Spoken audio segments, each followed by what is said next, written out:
got a Pat Humphries of Emma's Revolution song for our gathering music this morning. So please sing along. It's actually pretty easy, so I'll just get it going. Morning. Gonna keep on moving forward. Keep on moving forward. Keep on moving forward. Never turning back, never turning back. Gonna work for change together. Gonna work for change together. Gonna work for change together. Never turning back, never turning back. Gonna keep on loving boldly. Keep on loving boldly. Keep on loving boldly. Never turning back, never turning back. Singing loudly.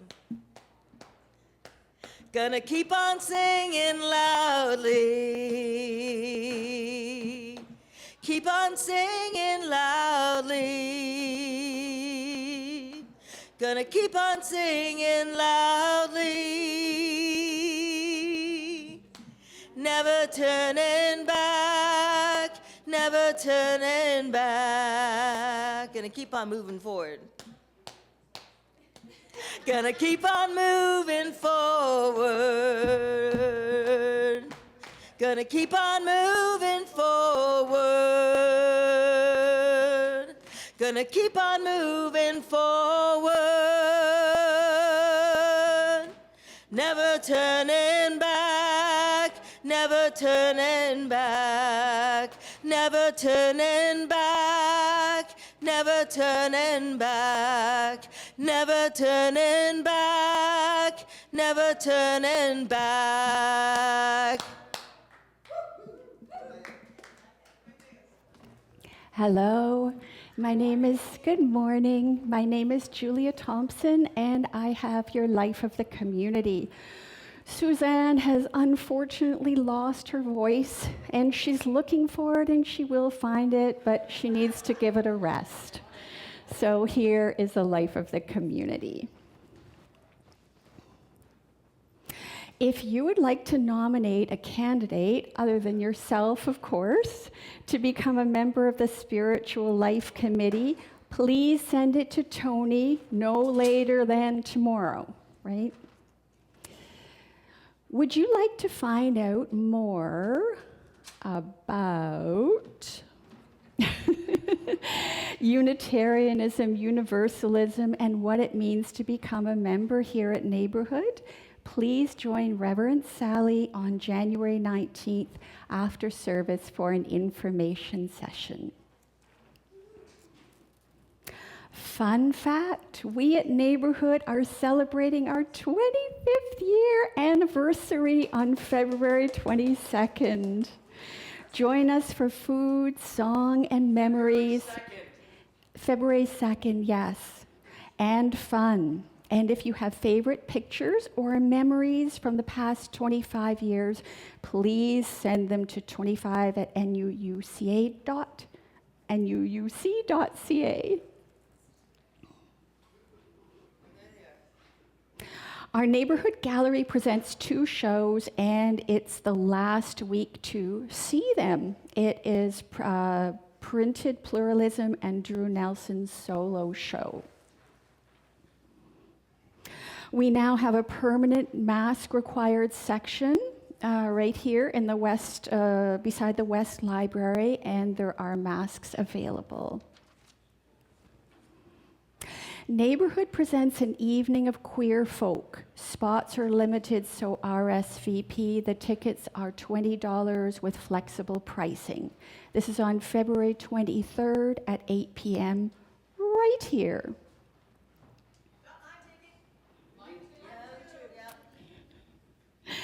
Gail Raynard, I don't know whether Gail is here today, maybe not, but she's holding a small group gathering in the cappuccino room there.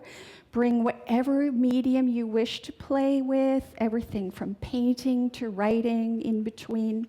It's starting this week and continuing every second and fourth Wednesday, and please contact Gail. Are you interested in joining the Comfort Choir? There will be a new members information and rehearsal on Saturday, February 1st here. The choir sings at bedsides twice a month in the palliative care wing at Michael Garron Hospital. Please speak to Suzanne.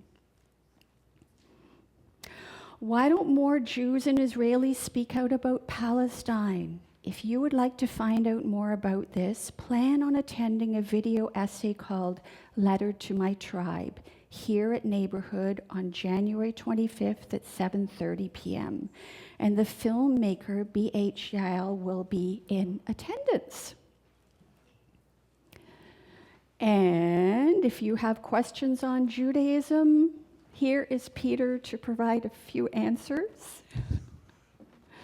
Diana Ralph and I will be doing a service 2 weeks from today on Judaism, and we've set up the Jew Q box out in the cappuccino room for you to put any questions you have about Judaism in, and we'll try and answer them during the service. So that part of the service is dependent on you folks coming up with questions. So sometime either this week or next week, just drop a question in, no question too weird, and we promise to look at them and answer as many of them as we can. Thanks a lot. Thank you, Peter. Are you interested in sharing ideas on social justice and how we can act on it? Please join us on February 16th after service and contact Nancy and or Laura for info. And finally, next Sunday, we'll be continuing with our theme of justice with love at the center. Our speaker will be Kofi Hope, music by Cassie Norton, service weaving by Allison Kabayama and Time for All Ages, myself. Thank you very much.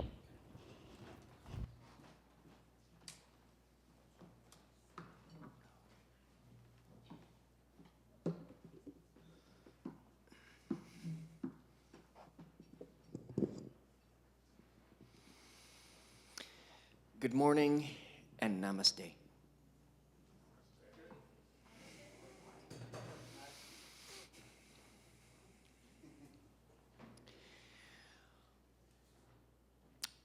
I spiritually stand here on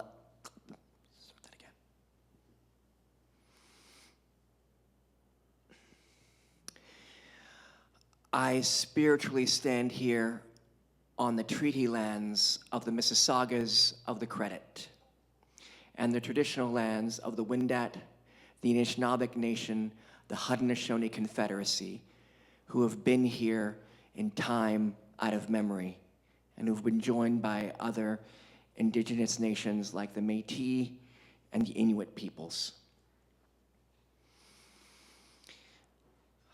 I also acknowledge the injustice that we have done to our land, to our waters, to our air, and to our fellow creatures, that we are hurting and poisoning. And I acknowledge that I must work to cure, or at least do my best to lessen the pain that is happening to our world, and learn from our first peoples on how to do this better.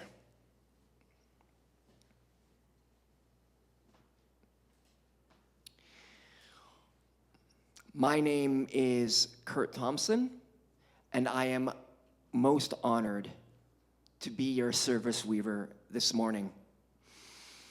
And I am pleased to welcome back Reverend Lynn Harrison, who is and has been a member of this congregation and raised her family here.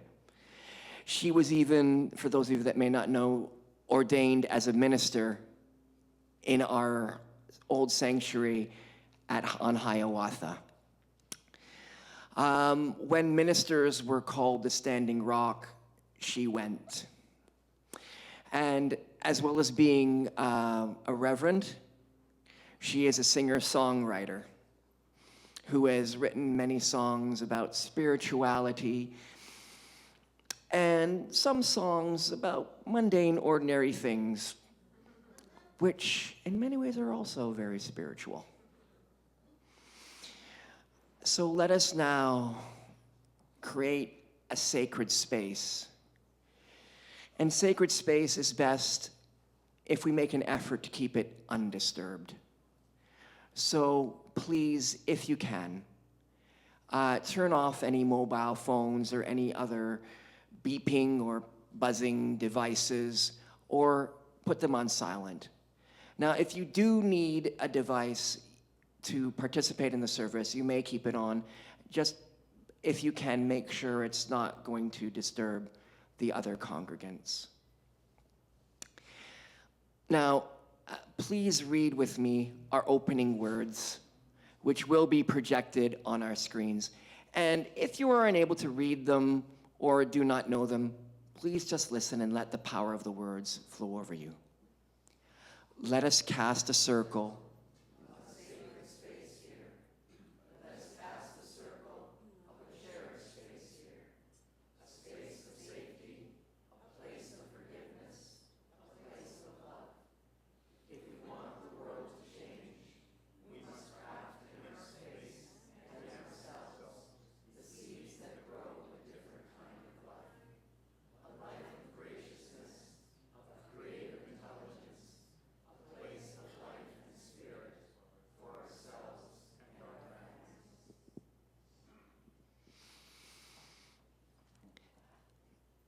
And now I invite Brenda Lindman to please come and light the chalice, the symbol of our faith.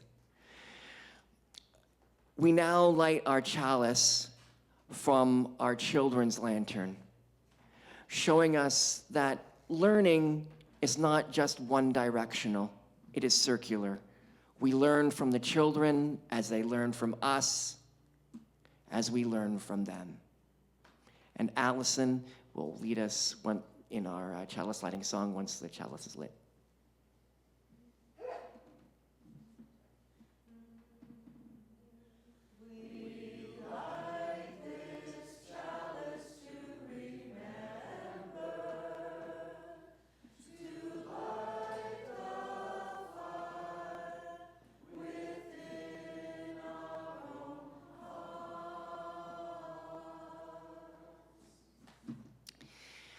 And now I invite our Reverend Lynn Harrison up for our prelude. She just loves to wear so many different hats. That's true, I do. Thank you, Kurt.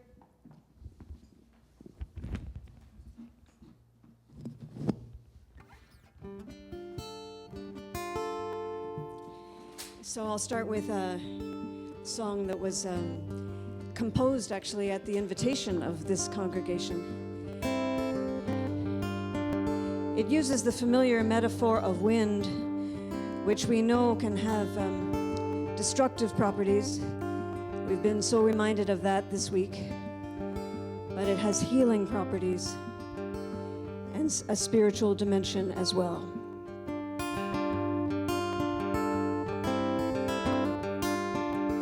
See it turning by the lake shore, pretty pinwheel in the sky, churning up all that we hope for, light and power we can't deny, wind of change,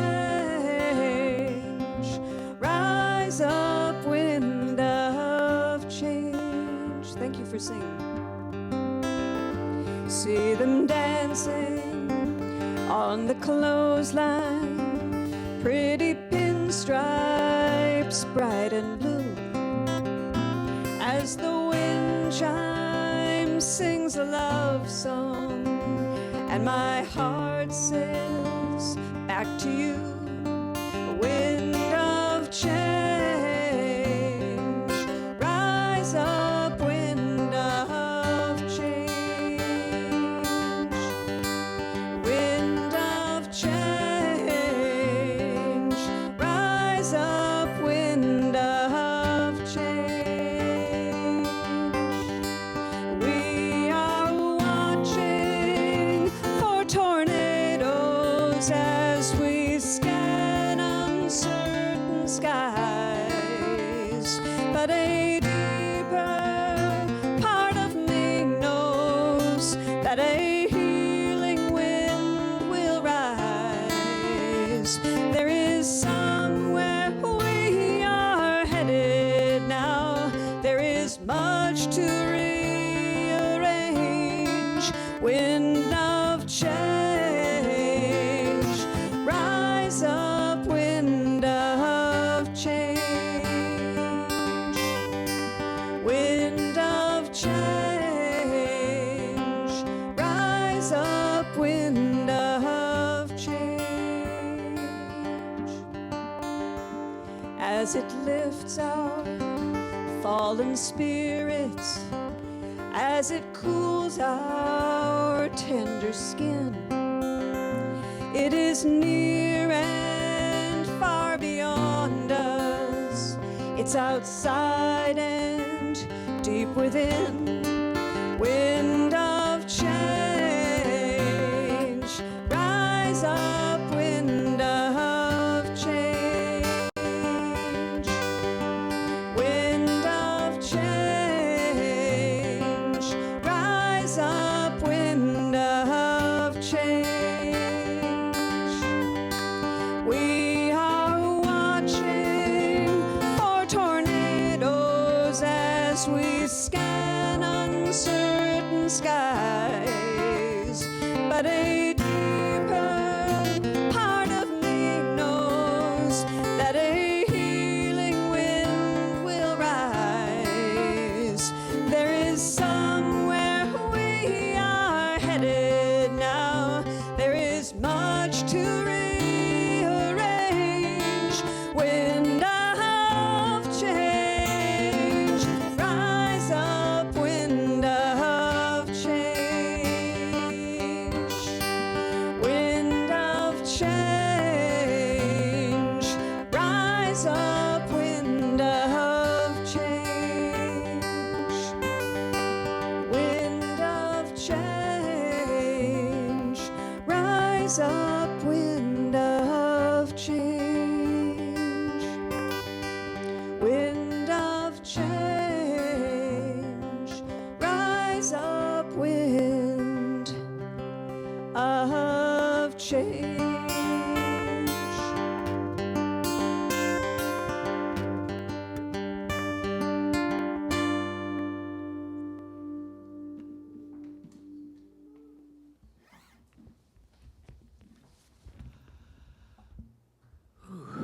Wow. You know, it's so wonderful to have people like Lynn who are so talented to be connected with us. And now we continue in sacred space that has been created by many volunteers and our paid staff. And if you wish to know more about staff and committees and everything, there is a list of committees and the members of those committees in our cappuccino room.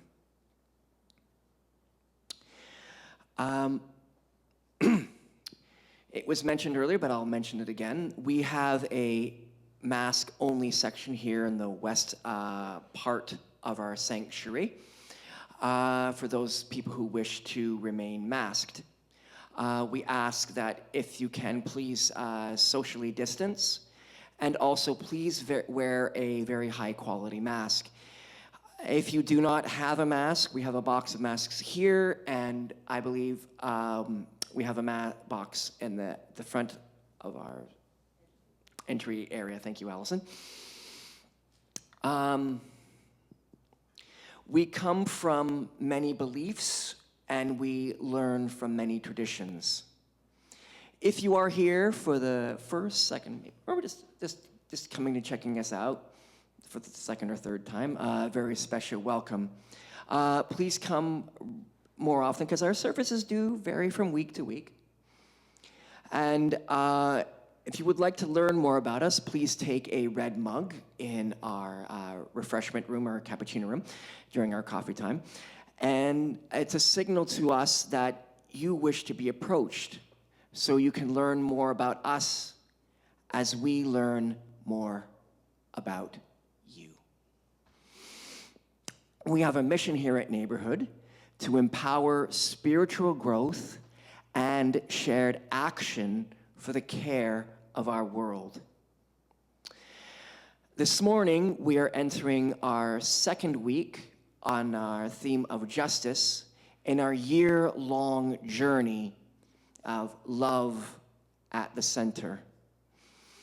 And Reverend Lynn will be enlightening us on the idea of everyday justice. Sometimes the simplest things we don't think about, or even the things that are in here and in here that get to us, that we do to ourselves. I remember some years back here in Toronto, in my first community theater show called Marvin's Room with Amicus Productions, a company, unfortunately, that has now had to close down due to financial reasons.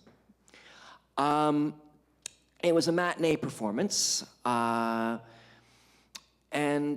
I screwed up on a cue. I entered a little too early, maybe about a line or two too early, and I just realized I just started beating myself up, and then my inner mental judge was like banging and banging and banging and banging and banging the gavel.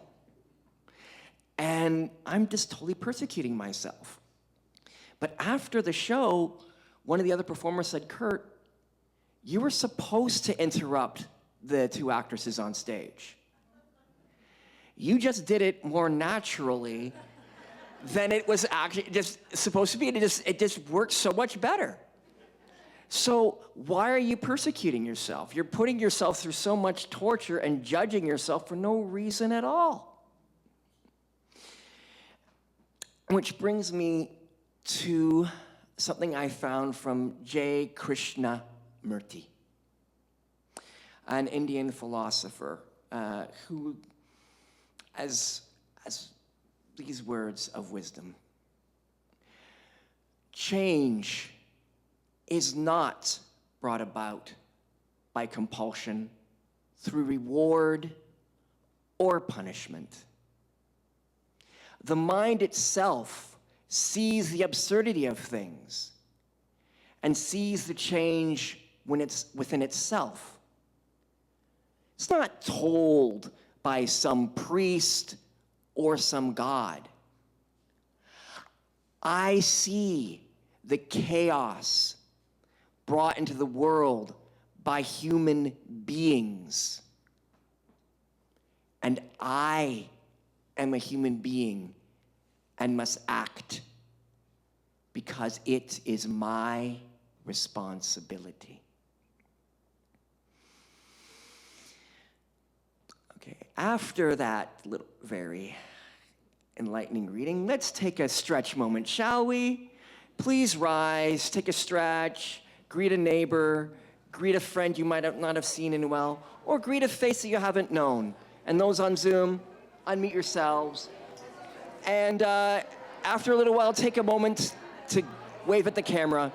Julie will sound a chime to end. So we have a call and response song called I Believe. And I believe we have done it here before. But, so I'll sing a line and you sing it back, and then we'll do it at tempo. It goes. I believe that I belong to the earth. I belong. May my life be a song. May my song feed the earth. Yes, I believe that I belong to the earth. I belong. May my life be a song. May my song feed the earth. Yes, I believe I belong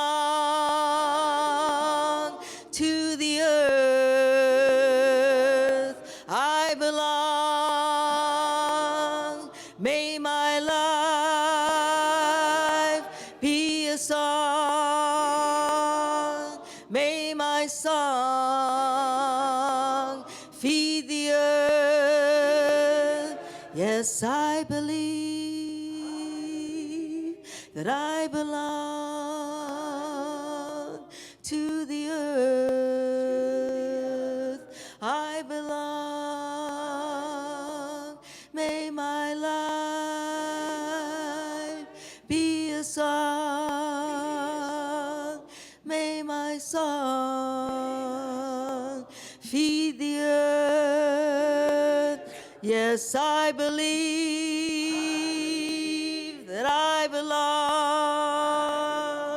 to the earth. I belong. May my life be a song. May my song feed the earth.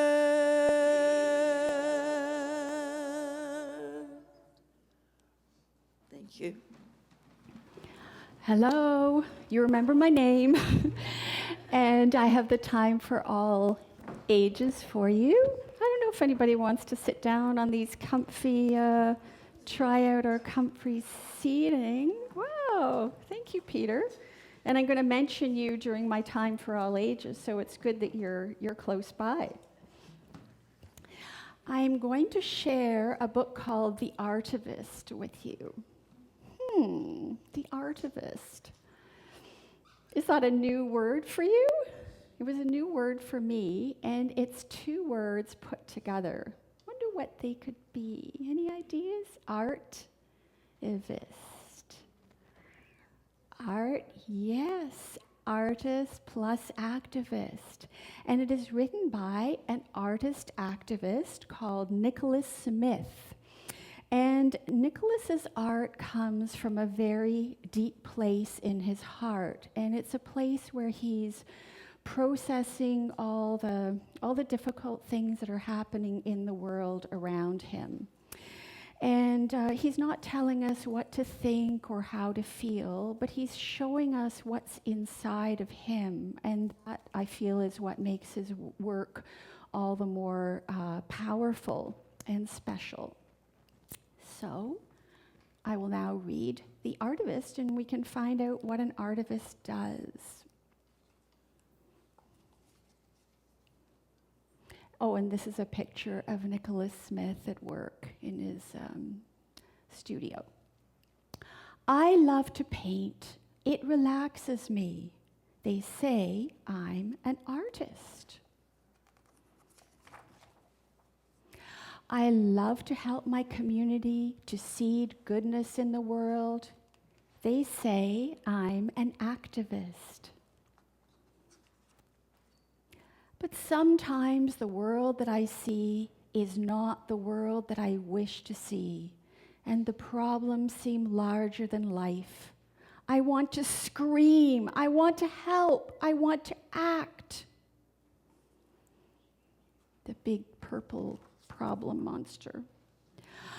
I want to hold up a mirror to the world and show everyone what isn't working right. Global warming, gentrification, hate, waste, racism.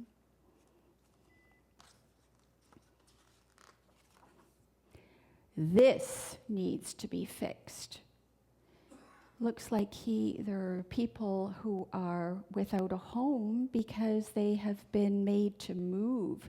There's a big sign up on their building saying, "You must move today." They're being evicted, and there's nowhere for them to go except for on the streets because there's a brand new, very expensive building that's being built in the place of their building. Where are they going to go?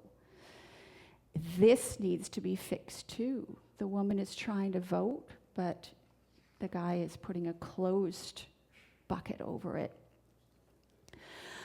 Above the surface, this seems right, but that's when I realize that fixing things requires us all to look deeper. You see things that don't belong. I see a turtle with some kind of plastic entwined around it and other bits of garbage that should not be there that are affecting the sea creatures. But on the surface, everything seems fine, right? All I can think to do is paint the problems and the solutions people can work on together. I think it's time to combine both parts of who I am, to take action with my art. It's time to become an artivist. I wonder what he's going to do there in that blank wall. You'll see. I will sketch and draw and scribble and paint the broken bones I see and the healing I hope for. He sees the world as like a body with bones that are broken that needs to be healed. And I wonder what he's going to do there. It says eviction, move today. He has some paint. Wonder what his artivist mind is going to come up with. Until, hopefully, I open a few eyes to the things that aren't working right. What did he replace the M with? Love today. And I can open many, many eyes. And what happened? It went viral. People took pictures of the wall and posted it all over the internet. And then people took notice and thought, this is so cool. I wonder what I can do. Lit people up. Artivism has the power to spark the compassion and empathy of the whole world. And the artivist can light that flame. The artivist can inspire others to give back by painting what every person deserves. We deserve. What do we deserve? We all deserve good food. And because he did this mural, people are taking notice, and what are they doing? They're donating to the food bank or to a shelter, perhaps. And if he hadn't done that, would have stayed the same. The artivist also has to be humble enough to listen before speaking. Protect trans kids. The artivist is an ally. An ally means working with, supporting somebody.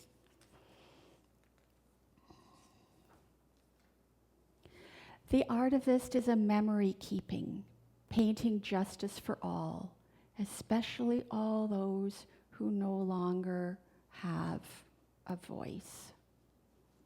Maybe through gun violence, who knows? He doesn't want them to just disappear. He wants to keep their memory alive. He's done a lot of art in regards to that. The artivist doesn't only paint. She sings. He writes. They film, we repurpose, we build.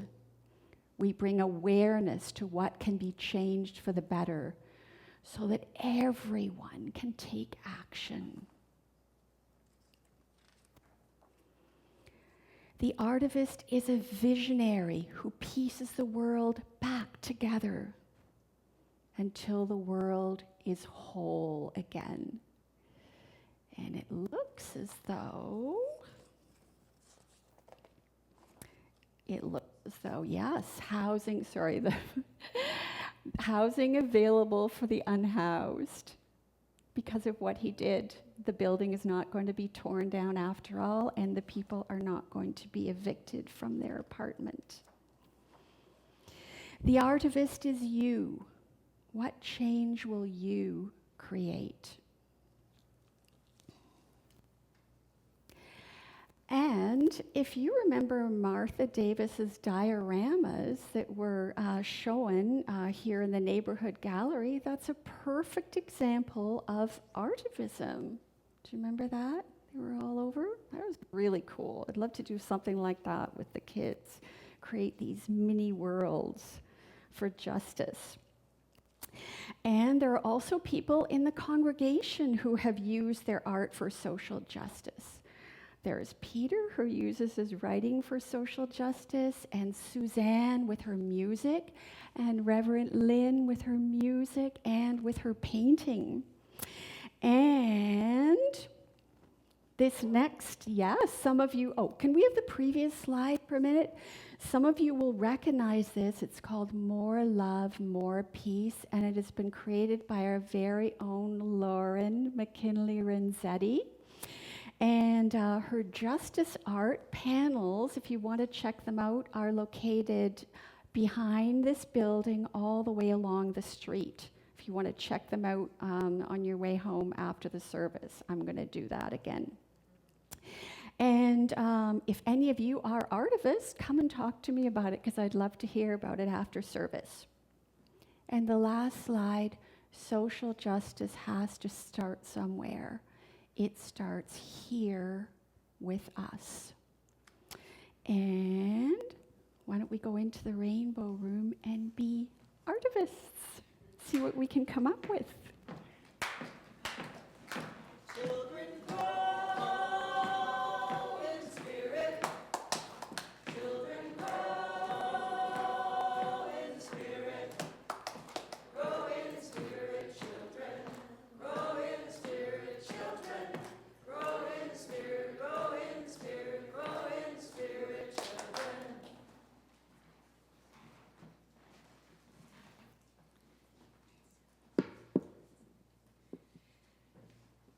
I always appreciate the time for all ages, the time with the children that comes just before the message of inspiration. It often weaves kind of nicely into what I'm hoping to say, so always appreciate that time. I certainly appreciated that story today. When I was a child, my favorite activity in gym class was the balance beam. I didn't go very far in gymnastics. I never really mastered the cartwheel nor the handstand, and the vault, well, let's just say that was awkward. But the balance beam, now that was right up my alley. In our phys ed class, it was positioned only about a foot off the floor, and the floor was helpfully cushioned with padded mats. So I enjoyed walking carefully along the beam, step by step, holding my arms out for balance. I felt confident, secure, and proud of myself on the balance beam. My birthday falls in October, and my zodiac sign is Libra, symbolized by the perfectly balanced scales of justice. And I have to tell you, I didn't ask for that symbol to be used. It was a wonderful synchronicity that I observed today. From another Libran. Of course. As I've grown older and I've been known to weigh many sides of issues, I've wondered whether justice is somehow central to me.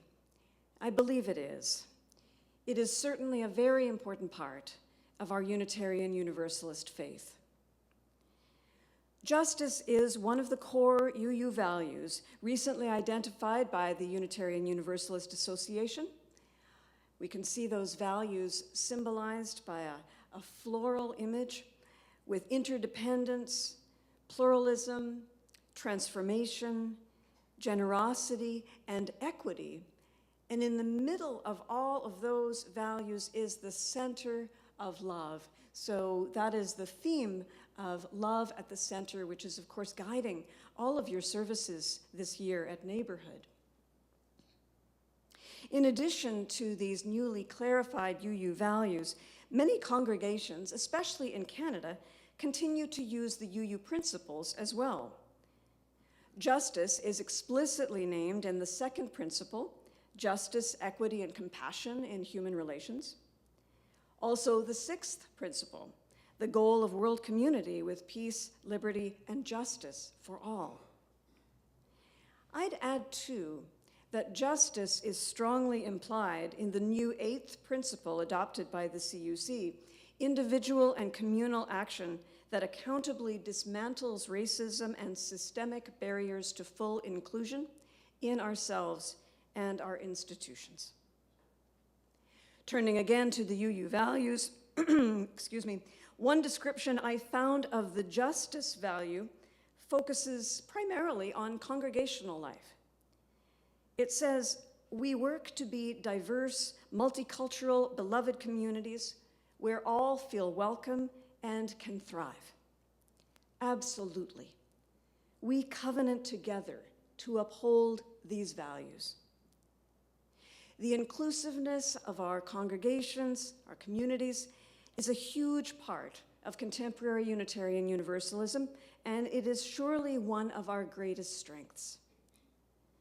We are called to transform our communities into spaces that welcome and include everyone, recognizing the harm done by both conscious and unconscious racism, as well as discrimination against people who have a variety of abilities, sexual orientations, and gender identities, neurodiversities, and much more.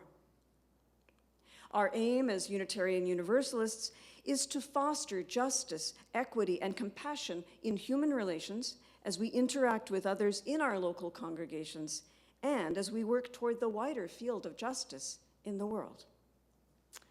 Our concerns, of course, include not only racial justice and justice for Indigenous peoples, but also climate justice, gender and reproductive justice, economic justice.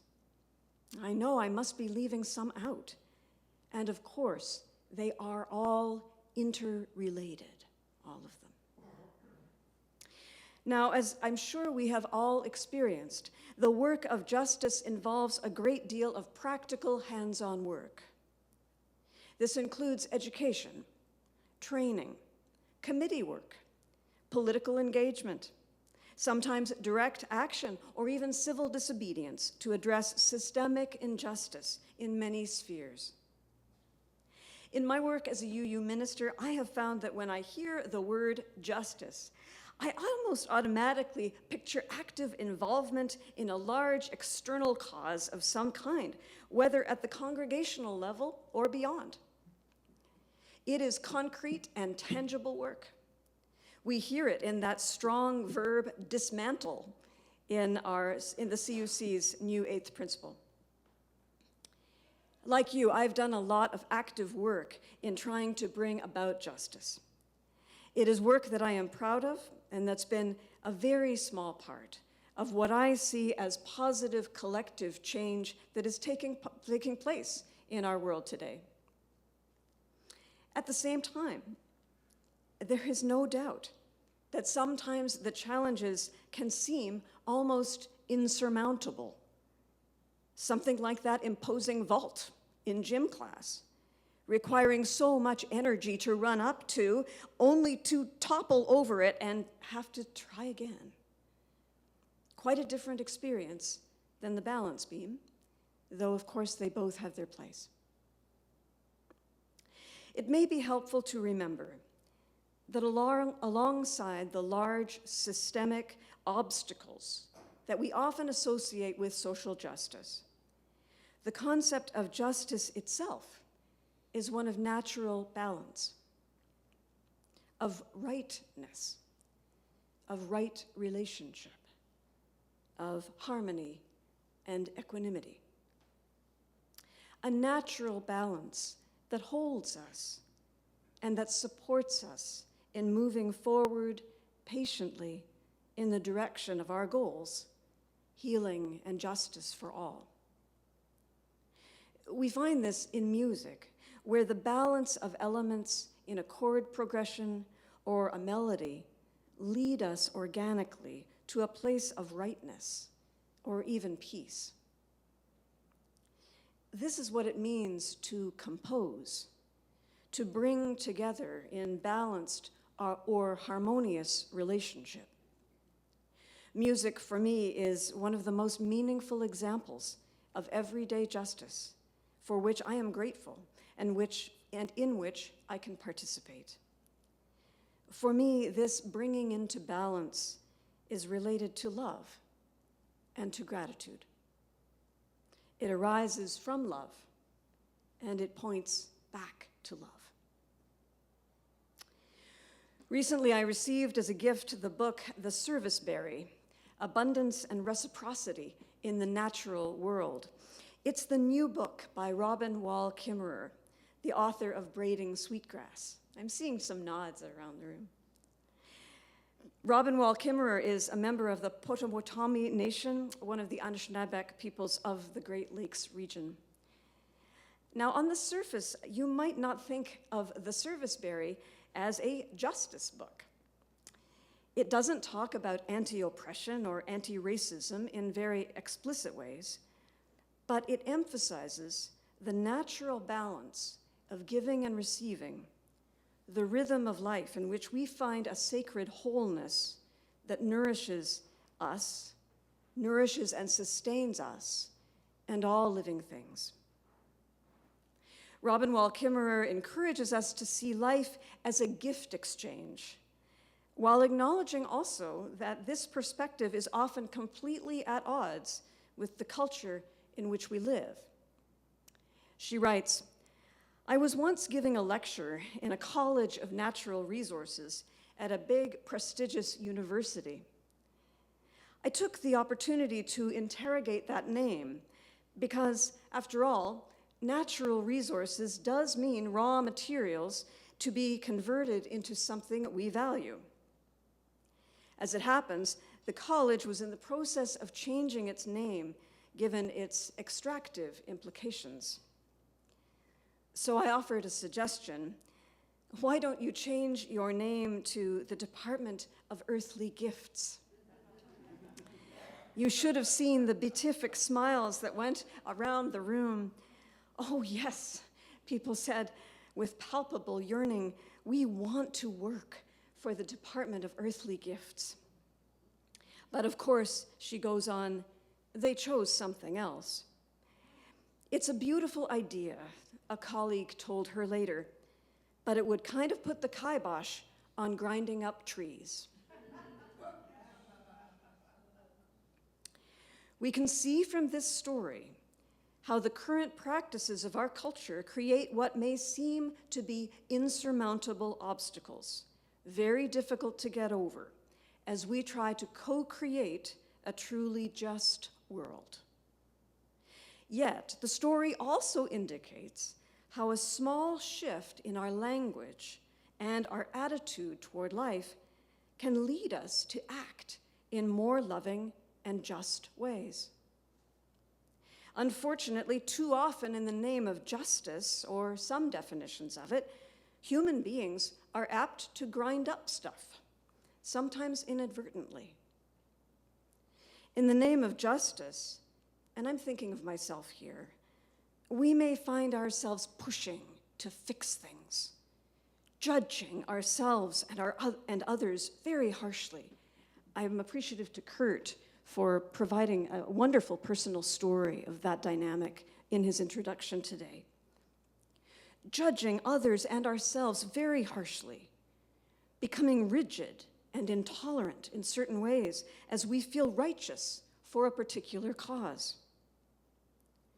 We may attempt to enact change too quickly, or even in a violent or hurtful way, even if our intention was indeed a noble one. Perhaps you can think of situations in the wider world or in your community when the intention was to bring about justice, but great harm was done because action was taken without inner balance or compassion. When perhaps differing lived experiences were not honored, and instead there was only judgment and hostility. As we all know, a sense of righteousness can bring great harm. As well, and still speaking for myself, sometimes I can confuse justice with perfectionism, rather than meeting life on life's terms in a fully inclusive way. When I bring love, compassion, and acceptance into the equation, the word justice loses its tough and edgy attitude and instead evokes a sense of ease, of balance, of right relationship. Recently, I've been benefiting from the wisdom of a Buddhist teacher named Dr. Rick Hansen. In a recent talk, and I'm paraphrasing him, he spoke of the difference between feeling compelled by external forces, such as social pressure or even religious doctrine, compared to being lifted naturally toward a particular goal or cause from an inner knowing that it is right and the just direction in which to go.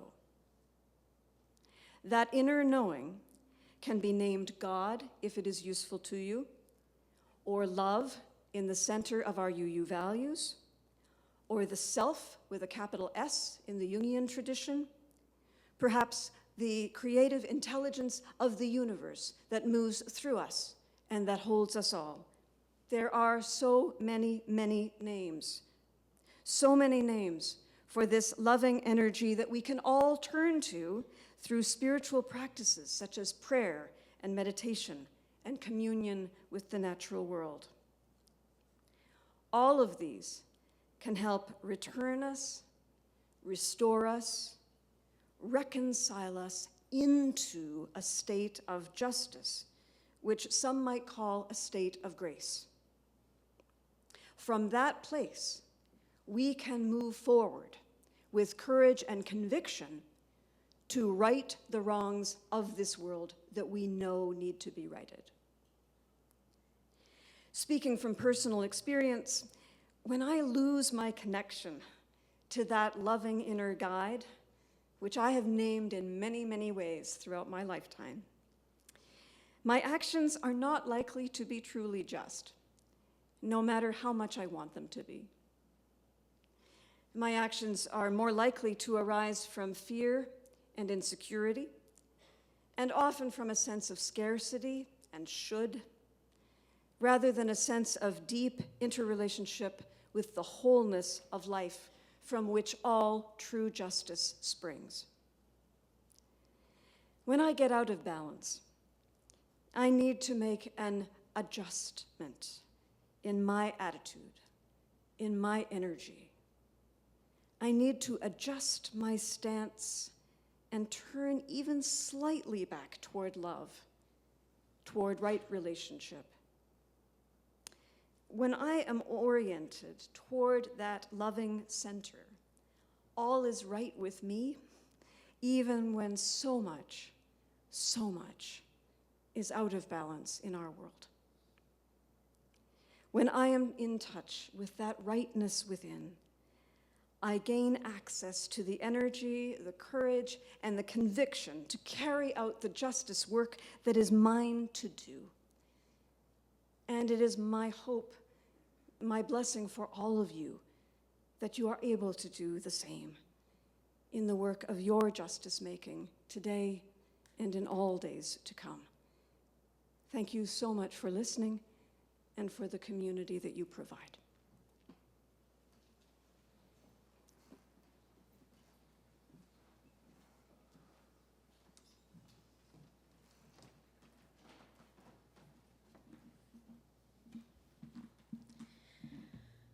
Oh, we have a gentle chant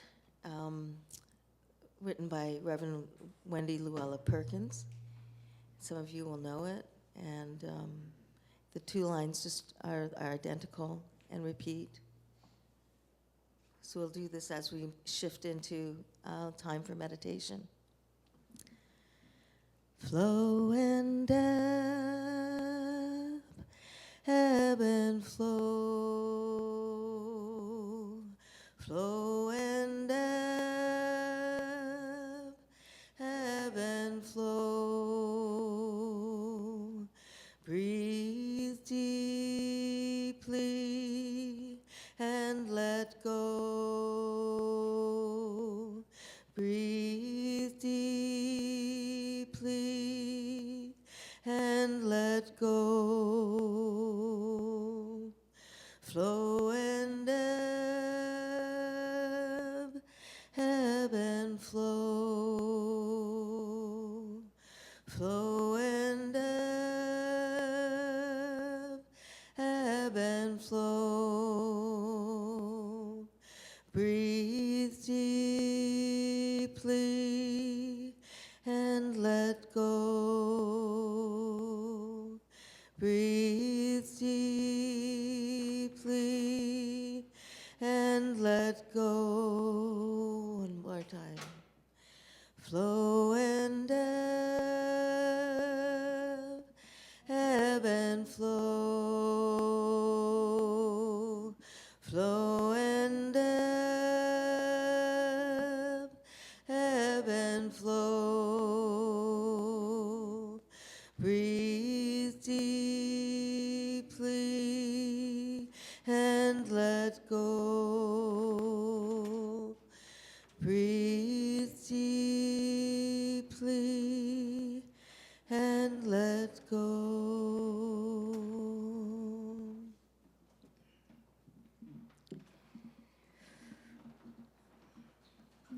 Let us just pause now for a brief time of quiet and spaciousness as the ebb and flow of our breath and life continues, and as we allow a time simply of nourishing and digesting, to take in all that has been offered in the service so far, and to let it settle more deeply into us. If it is helpful for you to be still in your seat, please do so. You may choose to quiet yourself by closing your eyes, or you can just let your gaze be soft. If it's helpful for your body to move in any way, allow it to gently move as well. You may notice your breath at this time simply ebbing and flowing in and out in the balanced rhythm that continues throughout our lives. Let us now take these times, these moments to pause, and I'll bring us back together again after a minute or so with the singing bowl, and we will listen to the beautiful music ebb and flow once again.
we now come to a time in the service that can be a little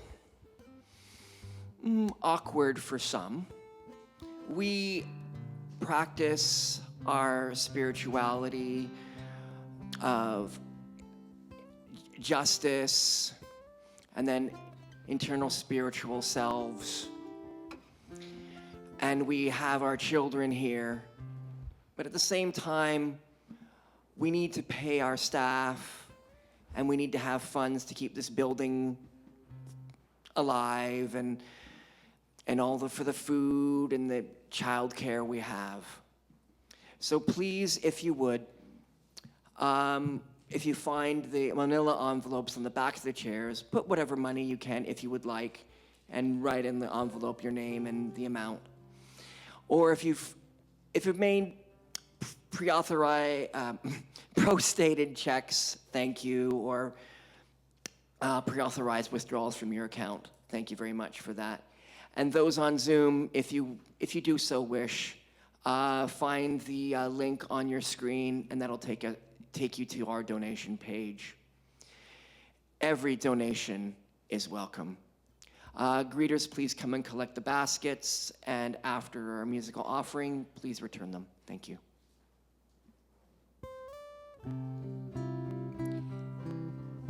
Here's another original song about a space that I go to regularly, where everyday justice is practiced through inclusiveness and taking turns and cooperation. There are too many people in the lane. That man is going nowhere, treading water once again. But the water's not too warm and not too cool when I'm swimming in the Jimmy Simpson pool. You'll find me here a couple times a week.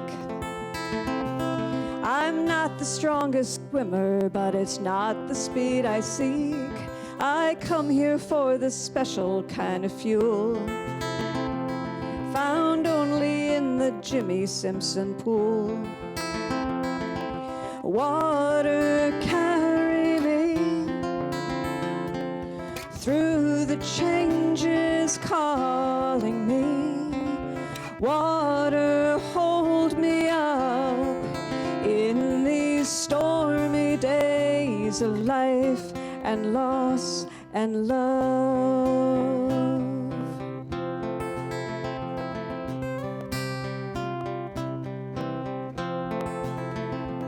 Today I learned that Jimmy Simpson was a mayor and a journalist, a socialist, because he stood for common people as a rule. I'm sure he'd feel at home here in the pool, with all of us just trying to stay afloat in a world on fire when we can't see through the smoke of the stupid and the senseless and the cruel. Still everything dissolves here in the pool. Water, carry me through the changes scaring me. Water, hold me up in these stormy days of life and loss and love.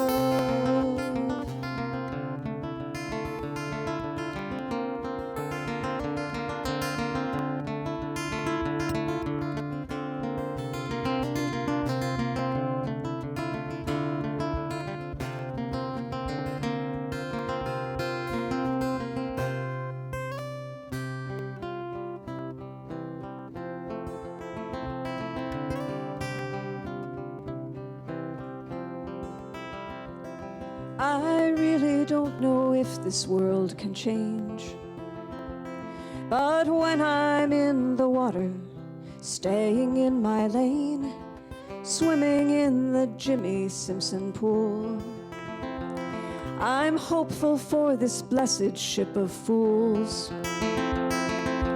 Water, carry me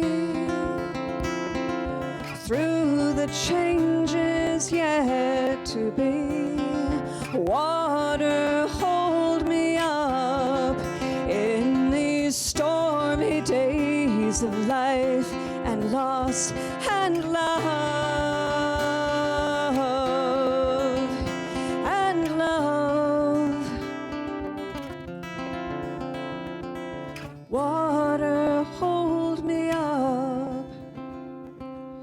Water, hold me up.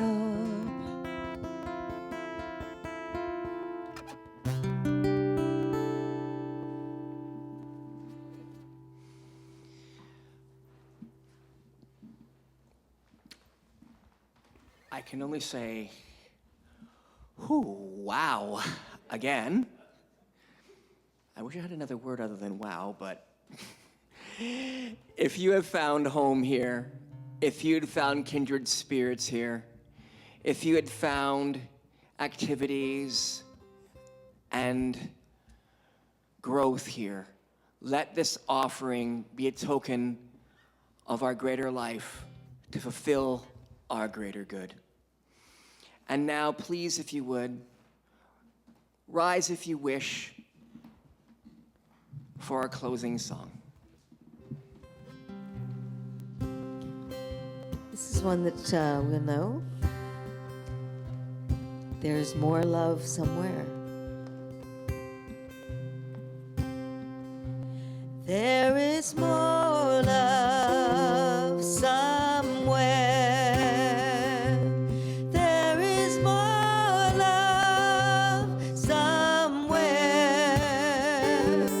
I'm gonna keep on till I find it. There is more love somewhere. Hope. There is more hope somewhere. There is more hope somewhere. I'm gonna keep on till I find it. There is more hope somewhere. And peace.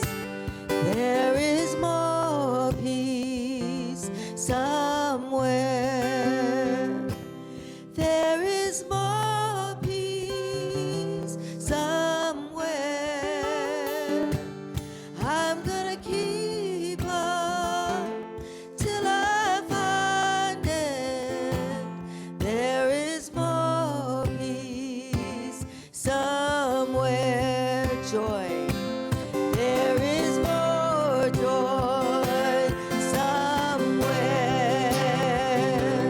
There is more joy somewhere. I'm gonna keep on till I find it. There is more joy somewhere. And love, one more time. There is more love somewhere. There is more love somewhere. I'm gonna keep on till I find it. There is more love somewhere. It's more love somewhere.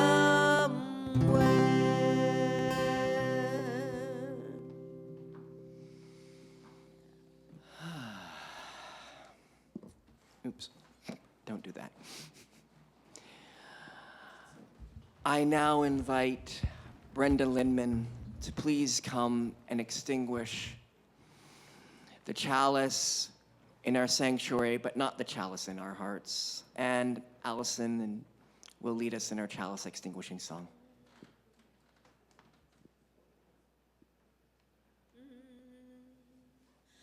Although our chalice has been darkened,